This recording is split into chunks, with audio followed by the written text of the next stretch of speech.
Hi everyone and welcome to the channel. Today I'm going to show you something different. The Erzatich Thalia open back on-ear headphones come with a unique handcrafted design and they connect to the source device through wires, so there will be no talk about Bluetooth chips, noise cancelling or touch controls, as the Thalia headphones are all about enjoying music in its purest form possible.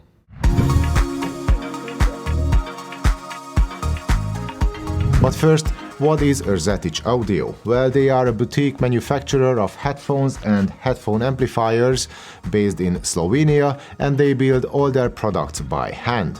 And to be completely honest with you, I didn't really know about them myself until they contacted me a couple of weeks ago, but as soon as I checked out their website, I instantly felt the urge to review one of these guys, as I wanted to test something outside of my comfort zone.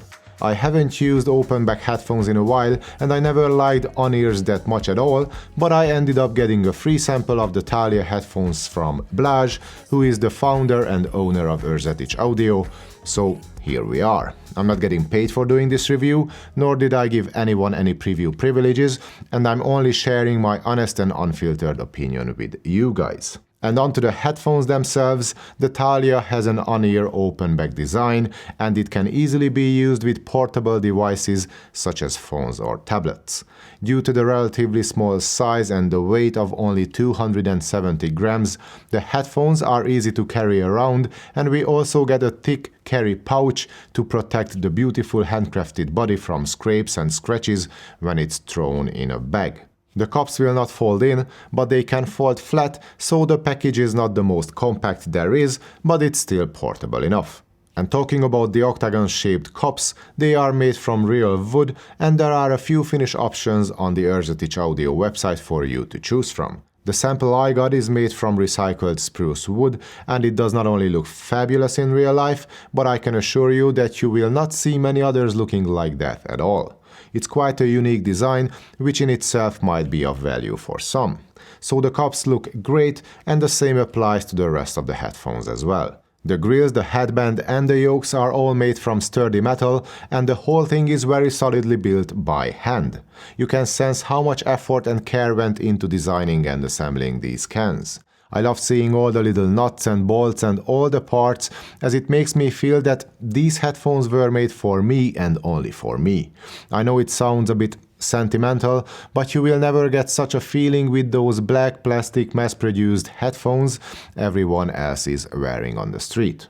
As far as comfort goes, the Thalia delivers a hefty clamping force out of the box, which then eases up a little with use. On my larger than average head, the headphones sit securely enough for strolling around in town, but I would not advise doing anything more intense when wearing the Thalias. These were definitely not designed with active use in mind. You can adjust the size of the headband with a little knob on each side, which might not be as easy to use as those modern designs with a ratcheted band, but as soon as you find the fit you are the most comfortable with, you can just leave it there for good. The headband is not the most generously padded, but it proved to be sufficiently supportive and comfy during listening sessions as long as an hour or two. So I find the Thalia mostly comfortable, with one caveat, and that's that I'm not quite sure how these headphones would fit someone with a smaller head. But again, the shape and the size of my head seem to be 100% compatible with the Thalias, and so are my ears. And I mean that the on-ear design, even though it has never been my personal favorite, agrees quite well with my ears. The soft leatherette pads are squishy enough so my ears won't feel the extra pressure. I'm not saying that I could wear the Thalia all day long, far from that, but for an on-ear design, they offer a surprisingly good level of comfort. And as I said before, the ear cups do not fold in, but both the yokes and the cups within the yoke can rotate around completely free, giving you more flexibility in terms of fit. There is no dedicated left and right cup, as you decide which side is which by plugging in the handmade braided cable the way you want. The 3.5mm jack connectors sit in very securely as soon as they are plugged into the bottom of each ear cup.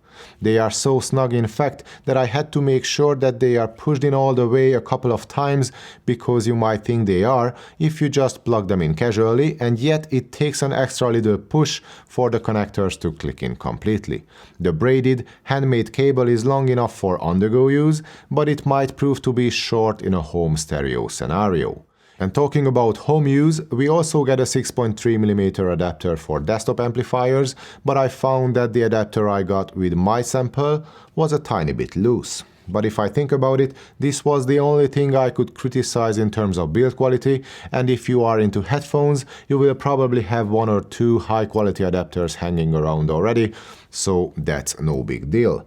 And the Erzatich Thalia was designed to be used with devices which have a 3.5mm jack audio connector anyway, so there is that too. And now let's see what the Thalia cans sound like. I use the headphones with various devices, including a Sony Xperia phone with a built-in audio jack, a battery-powered iFi HipDeck 2 headphone amp connected to my iPhone, my USB-powered desktop deck, and also my new iFi Uno. First of all, I have to say that thanks to the 32 ohms impedance, the headphones are easy to drive and they do not require a huge amount of power to sound dynamic and loud. However, if you want to squeeze out the maximum performance from the 40mm titanium-coated dynamic drivers, you are better off using an external DAC or a headphone amp. Volume without external amplification only becomes an issue when the headphones are used outside or on the go. The open back design leaks sound both in and out, which means that you have to crank up the volume if you want to enjoy all the details and nuances of your favorite songs while you are out and about. That said, I was quite happy with the headphones already when they were plugged directly into my Sony Xperia phone, because I did not only get a satisfying level of volume and sound quality, but I also managed to retain some awareness of my surroundings, which from a safety point of view can be beneficial. Using the built-in output on my phone, the bass was tight and well controlled, the mids sounded smooth with great tonality, and the highs were airy with enough detail but without much of a sign of any strain or harshness in the sound. The imaging was also spacious with a wide soundstage. It's not quite as focused and laser-cut precise as that of my Focal Celeste, but given the fact that the Thalia cans are open back while my Focals are closed back, it did not come to me as a surprise at all. Switching to the HipDeck 2 or any other DAC for that matter improves the sound quality, of course, and this is how I tested the headphones for the most part. Hooked up to an amp, we get extra layers in the bass with better extension towards the sub-bass and with a much more intense kick in the mid-bass, which make the sound a touch more snappy and impactful without muddying up the neighboring frequencies. So the bass is more than solid, especially for an open back design. The mids are, again, smooth, instruments have a delightfully natural tonality, but maybe the vocals come off slightly more compressed than I would like them to be. Or maybe more diffused is the right expression. Clarity and details are all there and the timbre is also spot on, yet I personally feel like something is missing. Maybe it's the lack of a well-defined spot of all the individual pieces on stage. The presentation is airy with good width and depth, but the soundstage feels diffused without a sense of everything having its own precise location in that space between my two ears. And probably that's what I miss the most from the vocals, for example, which usually are easy to locate center stage in front of you. But in this instance, I feel like the sound is less defined or focused. Maybe it's just the fact that I'm so used to listening to in-ear buds and closed-back headphones that a more diffuse soundscape is somewhat unusual, but this is what I experience regardless. And again, tonality is fantastic, we get all the necessary details and presence in the mids too, but the imaging is a bit strange to my ears. Onto the treble, there is a good amount of energy in the highs, which come in handy when conveying all the minute details is concerned. And the good extension in the treble also contributes to the airiness of the sound, with only the slightest amount of brightness up top. In short, the sound is snappy, energetic, detailed, diffused, and spacious. All in all, the headphones can deliver that open-back listening experience some of you might long for. The Thalia will work well with all sorts of portable devices, but it will also feel home when paired with good quality desktop electronics. Maybe you should avoid using more lively or bright-sounding amps to prevent the sound from getting overly harsh at times, but that's all. And to conclude this review, if you want portable headphones with all the latest technologies, then just forget about the Thalia and go for whichever plastic, fantastic, uniform-looking headphones you fancy the most. But if you want a handcrafted piece of art, which resembles actual instruments both in its unique design and in its sound, then not even the €600 price tag should stop you from getting one. As for myself, I found the experience of using the Thalia headphones refreshing and even sort of eye-opening, as I recently found myself stuck with using the same kind of earbuds and headphones over and over again, and I almost forget about how different things can be. And the Earzetich Thalia are completely different for sure.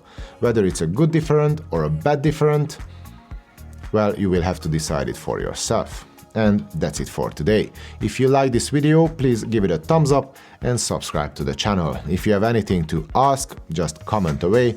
Thanks for watching. See you all in the next one.